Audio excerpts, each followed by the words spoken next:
काल दिनांक 27 ऑगस्ट 2026 रोजी सायंकाळी 5:30च्या सुमारास खारघर सेक्टर 19 येथील एका झेरॉक्स सेंटरवरती निवडणूक आयोगाच्या गणनापत्रके, ज्याला आपण इन्युमरेशन फॉर्म म्हणतो, त्याची झेरॉक्स काढण्याचे काम चालू असल्याबद्दल आणि एक ग्रस्त श्री सूरज पाटील हे अनाधिकृतरित्या सदर फॉर्मची झेरॉक्स काढत असल्याची तक्रार आमच्या मतदान नोंदणी अधिकाऱ्याकडे प्राप्त झाली.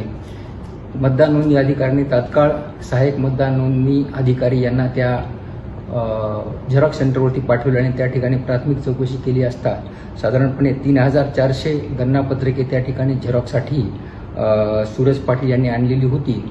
ती सर्व गणनापत्रकाची पाहणी आणि तपासणी करण्यात आली असता एकूण 11 मतदान केंद्रावरचे गणनापत्रके होती. त्यात 5 मतदान केंद्रावरची जास्त होती आणि 6 मतदान केंद्रावरचे केवळ एक गणनापत्रक होतं.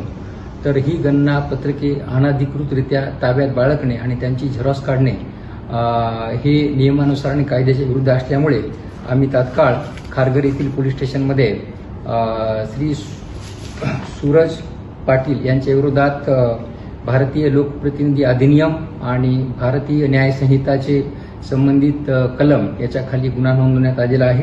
त्याचा पुढील तपास चालू आहे. तसेच जे 5 BLO आहेत की ज्यांच्या दप्तरामधून जास्तीचे 100पेक्षा जास्तीचे फॉर्म हे हस्तांतरित झालेले होते, त्या 5 BLOंना निलंबित करण्याचे आम्ही आदेश निर्गमित करत आहोत आणि त्यांची पुढील शिस्तभंगाची कारवाई करण्याचे आम्ही संबंधितांना आदेश देत आहोत.